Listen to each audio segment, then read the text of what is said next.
What's good? What's poppin'? What's happening with you all? It's your boy Gold Phoenix on the road, and yeah, we back at it, moving loads. Listen up. Right now, I'm on Interstate 29 South. I'm just leaving Sioux Falls, South Dakota. I got here last night to pick up a load. You know, I delivered in, I'll just say Owatonna, Minnesota yesterday. I headed to Sioux Falls last night. The load was supposed to be ready at 7 p.m. today. It's currently, 3:18? It was actually ready at 5 in the morning, but I literally just got comfortable, parked up at Love's Bobtail, you know what I'm saying? I wasn't about to do it. No. I should stop at that TA. Anyway, I just wasn't about to do it. I didn't want to, right? But I'm heading to Miami, Florida. It's low going downtown. It's not gonna be fun whatsoever, but it pays way too much bread to say no to. Which brings me to another point. Why on earth are you in South Dakota, man? You up there, you riding on the 90 and all that, playing around in them northern states in the wintertime? Yes, absolutely. Absolutely. Why? Because one, I'm a little bit psychotic, and two, the rates. The fact that no one wants to be up here, they gotta compensate a little more, if not a lot more, to get you to come up here. You know what I'm saying? To some people, it's not worth it. To me, I'm gonna take advantage. I've told you guys before, man, a lot of the money I've made in this came from being in the areas no one wants to go to. A lot of people at my company don't like going to California, for example. So where do you think I go? California. You know what I'm saying? I don't want to go to Denver. I go to Denver. No, I want to be in Arizona. I don't want to be in the Northeast. I'll go to the Northeast. I do not care. Florida, shoot, yes. Going to Miami, yeah, you're going to get a lot going in. And, you know, some might argue you're not going to get much coming out.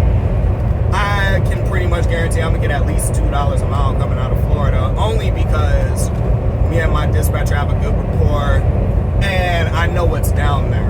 A lot of people don't know what's down there necessarily outside of Tropicana and Anheuser-Busch. There's a lot more down there. It's just, you got to be in good to really get those type of loads, you feel me? But anyway, that's beside the point. I took a nice little vacation. I took about 3 weeks off. Thought about taking a whole month off, but nah, I took about 3 weeks off. I went on vacation to an undisclosed location with some people who will not be named, and just thought about a bunch of nothing, essentially. I wanted to be in my own head for a while. I needed to be out in nature, meditate a little bit, you know what I'm saying, spoil myself a little bit, and just recenter myself, essentially. Being a trainer can be stressful. It really can be. And right now I'm solo, but we, I'm gonna get into some of my plans and, what I've been thinking about in that time when I was on vacation or whatever, what I plan on doing for the year.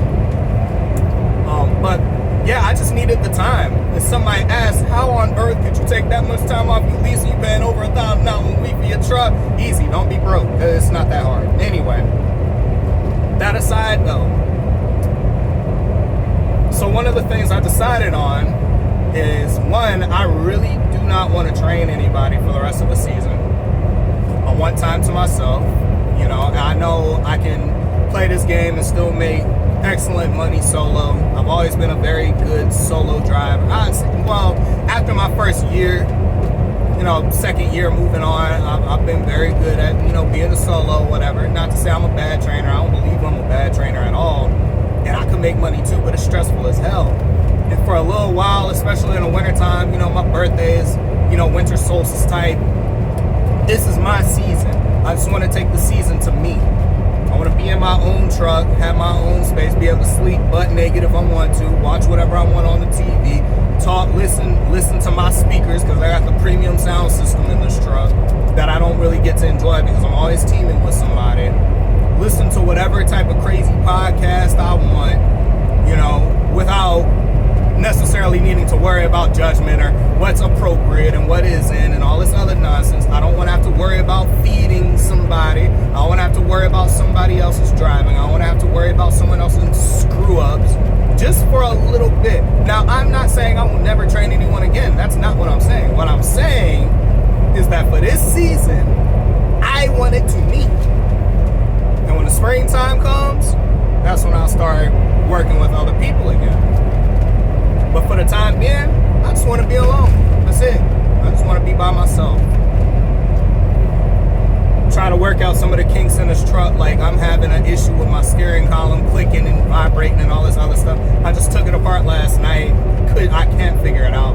But I did take the 2 bottom screws that were holding it together out, and that seems to have helped a little bit. But I'm thinking the issue is coming from like the neck where the steering wheel is. I don't know.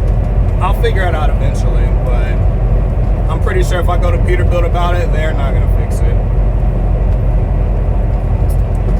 Another thing I did take into consideration is my fleet manager. Now, I'm not saying I don't want to work with him at all. I actually really do. I'm not going to say I like my dispatcher, but we work well together. Personality-wise, we're not friendly with each other whatsoever. It's very screw you, get money. And, as long as we have an understanding of what my expectations are, and I understand his expectations, I scratch his back, he scratches mine, things are going to work out. But one of the things my fleet manager has done over the past few years is secured a bunch of contracts in Canada that I have not had access to.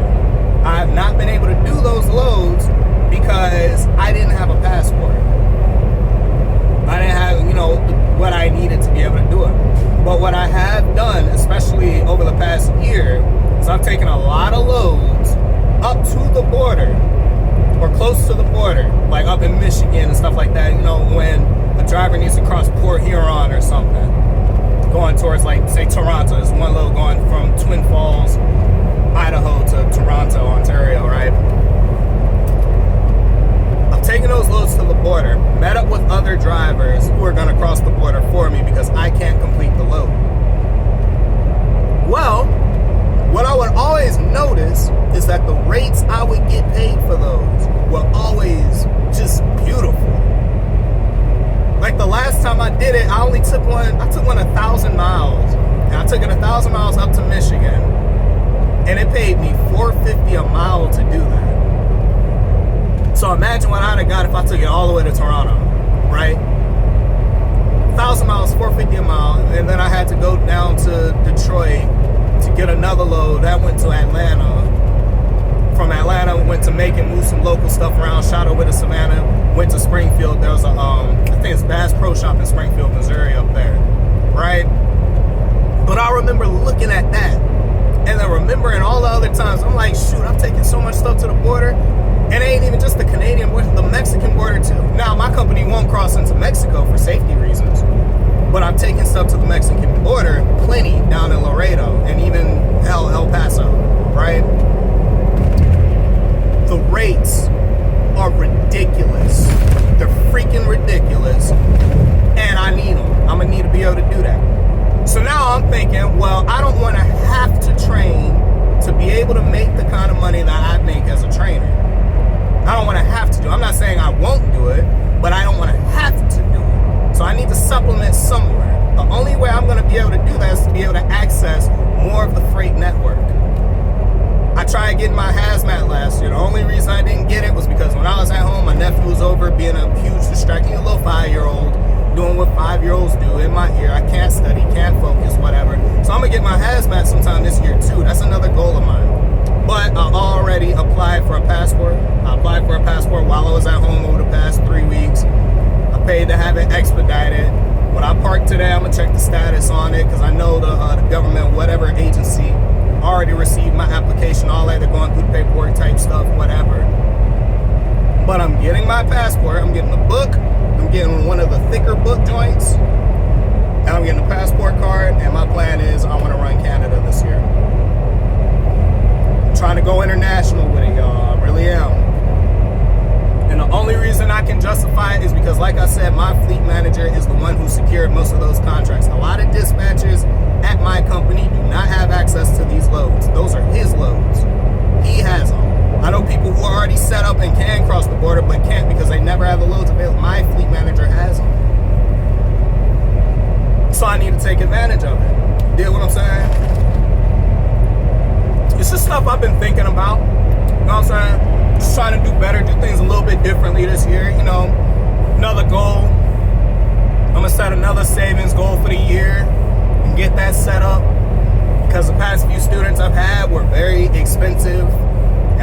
reach what I was trying to reach, or I reached it and then lost a lot. You know, they don't realize how expensive that crap actually is. When you paying for multiple hotels and breakdowns and stuff like that, you got to come out of pocket for certain things that they can't and shouldn't have to worry about. You know, they assume you're getting money because, oh, you train, you making all this money, not realizing how much you have to spend too. You know what I'm saying? So that's another reason. If I could do certain numbers by myself, it's cheaper to just be worried about myself than it is somebody I barely know. Except my last student, he was, you know, he worked his behind off, and that was my friend. He still is my friend, whatever. I've known him for years, but all the other ones, it's a different story. So we're just making some adjustments. That's all. I really needed to sit down and really think about what I wanted to do, how much I want to make, how much I want to save, that kind of stuff. And now I just need to put my mind to it, execute it, and keep it pushing. And that's my phone ringing, but I'll call him back in a minute. Anyway, I just wanted to make a quick little update. It's been a while since I really made a video. Hope you enjoyed it. Hope you learned something. And if you have any input, don't be afraid to chime in a little bit. Now, as I always tell you guys, be happy, stay blessed. Do not be afraid to make drastic changes in your life. Might end up being the best decision you ever made. I am the one and only Gold Phoenix. And I'm out.